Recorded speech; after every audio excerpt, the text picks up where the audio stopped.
I assumed the game was trying to warn me about something. As usual, I was lost within Francisco's thoughts, wondering exactly what was in his best interest. I was wondering whether the simple choice of clothing was so off-putting that it would limit his opportunities in the future. I was wondering how I would return my stolen car, how much candy I would have to eat until I was freed of my financial karmic debt, and most of all, I was wondering where my temporarily issued motorcycle had gone, as I had lost it almost immediately in this race and was now in last place by a considerable margin. It would have slid under the nearby bridge, and the reversing of the camera would prevent me from realizing it, my determination to find my lost bike stubbornly endless, with the game telling me I was going the wrong way nonetheless. Before any of this happened, I signed Francisco back into the world of Grand Theft Auto to find his apartment was the same but somehow in a new building. A sort of global space confusion I did not have time to break through, as I was almost immediately invited to a race. It was a motorcycle race on none other than double parking, the same track I had completed last time. I was happy this coincided with a suggestion so early, Factor 7 suggesting I race against other players, something which I had been determined to do for some time and simply due to the lack of participation of others had not been an option. As I tried to decode the very muffled voice of a person who could not have been more than 10 years of age, I was surprised to find the option to purchase body armor, an offer I accepted if only to help cover the skin of the sudden motorcycle hobbyist who I was responsible for. As the race began, I stayed back for a second, wondering if the other players would use violent means to find advantages in a GTA race. I did not wonder for long, as I heard and saw explosions very early. My decision to hold back to avoid the attacks of others, coupled with my time price of experience from the past, allowed me to successfully speed to the pole position, to the dismay of a certain racer who I believe fires rockets at my tail. Near the middle of the race, I began what would be a series of encounters with female NPCs or non-player characters,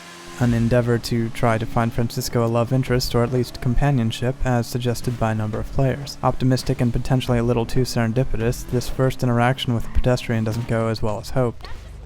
Fortunately, Francisco only burns some of his invisible armor and picks right back up. I would eventually slow down to avoid lapping the last place and potentially spoiler-minded racer, with little to gain but his potential use of rockets against those succeeding. I come in first place with no initial financial commitment and therefore netting $4,500 profit, as well as achieving level 7. Feeling accomplished, I continued to participate in races, as the system seemed conducive towards it and I did not mind putting my learned skills and abilities to the test. The second race, Muscle In, was a muscle cars race, a challenge that started out in a very exciting and intense manner, although the handling of my chosen vehicles was not stellar. I would race this course twice in a row, finding some fast-paced racing actions until a single instance in both races when on this turn in particular, although I follow the route, I do not hit the double arrow checkpoint, and therefore it is not counted. In both instances, I continue to race first in ignorance and then in denial for 10 seconds before I am alerted I am going the wrong way and finally reset to lose my position. A total of 30 seconds lost per race and any chance to catch up lost with it. It wasn't the only mistake I would make, of course. After driving past a spoiler-minded G. Lewis 1990 who was parked at a checkpoint taking pot shots with a submachine gun, I would run into at least one wall and one pole before finishing fourth the second time. Watching G. Lewis 1990 demonstrate his inventive way of hood customization as the race ended. The races would keep coming. The third track, the Gordo Run, was another motorcycle race which would once again provide one motorcycle and no helmet. I would hit a bad start and Lord Tony 24 taking a pretty nasty fall before weapons were even enabled. I was determined to find the bike and get back on it, but due to its camouflage and placement, I would never find it. At least 40 seconds wasted searching for it in the wrong place. I decided to use this opportunity not to race, as this early mistake would obviously cost me the victory, but instead to enjoy some first-person off-roading.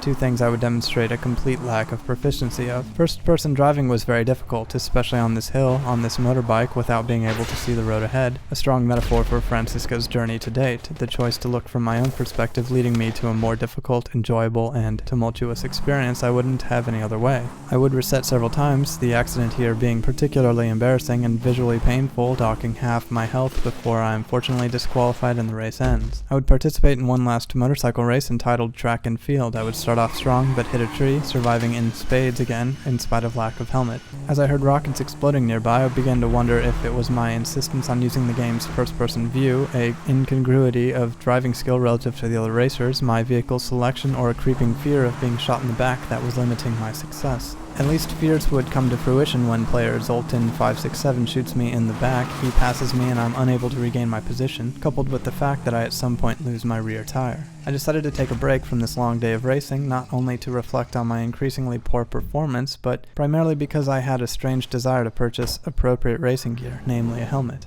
I'm surprised at the actual price of helmets, and I purchased the safest looking full helmet with face shield for a little shy of $3,000. I would then drive into the city, a drive which was peaceful. I did not encounter friend or foe, and I have to admit, although I wasn't killing or hurting anyone, I did appreciate the break from the amount of fun I was having, which, according to this billboard, meant I had a hell awaiting me. Even Francisco seemed into it, engaging in what I hope is satisfactory car dancing before he would drink 10 sodas and eat 25 packages of candy in a little less than 13 seconds, buying back a solid $32.50 of his karmic financial debt. My late night drive ended at a race starting point. This time I would be the host and set my own rules. As I found it particularly interesting, I decided to lock all the racers into the first-person view, rather than the surreal and distancing third person, to explore one of my earlier postulates. I noticed now my helmet was restricting my view even more, as well as tinting the already relatively dark atmosphere, the apparent price of safety. Shortly after the race started, almost all the racers collided in a pile as I comfortably rode past them, a clear indicator that they might not have been prepared for this change. After one racer contributes some constructive criticism, I would win the race without having changed my playstyle at all.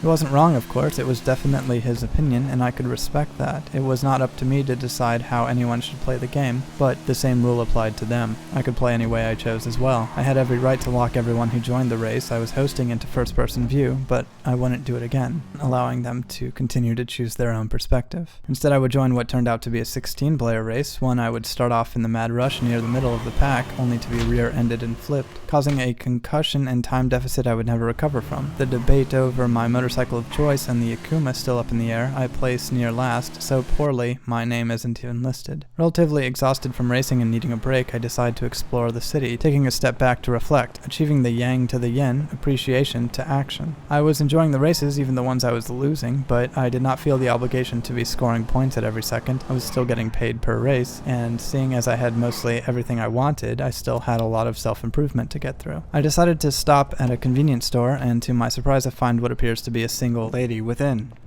Although somewhat absurd, I am not against Francisco's right or suggestion to pursue a love interest or find something of companionship. Most of the actual players encountered are typically relatively aggressive, and aside from giving a thumbs up, I'm not entirely sure what ways he can interact with other people. I don't know what overcame me, but I quickly ran over to see what she was looking at, and before I knew it, she was pushing me out of the way and leaving the store as I stood in silence. An awkward exchange only trumped by the absence of the shopkeeper before he suddenly appears. The entire event was so awkward and quick I decided to leave, heading away from the semi-social interaction for a bit. Per the suggestion of a few people, I wanted to go for a walk. This nearby hill would have good views of the city, and it was a strange structure I wanted to explore. After some non-traditional parking and the apparent need to open my door all the way, I discovered this place to be an amphitheater. There was no active performance, but instead some more potentially single ladies standing near the back. Assuming this was something of a public place, I began to approach them, their reactions abrasive and aggressive, to which Francisco does not muster a response. Excuse me, are you asleep? I never lose. I'm rich, smart, and beautiful. Wow. What the f***? Which, although perhaps embarrassing the last few times, would serve him well regarding these two, in my humble opinion. Additionally, I encounter this woman who continues to jog in place as I approach. After a moment or two of awkward silence, I decide to stop badgering these people and walk away. My only thought of interaction would involve looking at my phone and finding the snack menu. I would later learn there is a way to interact with these NPCs, but it was not automatic, although Francisco was not necessarily doing anything wrong. I couldn't seem to get him to do anything right, either. Moving on and inspired by the jogging woman, I decide to climb the stairs and tackle that view I had sought. I climbed to the top of this hill, and to be honest, it was actually very nice. Birds chirping and the distant view of the city as the pedestrians went on with their confusing days.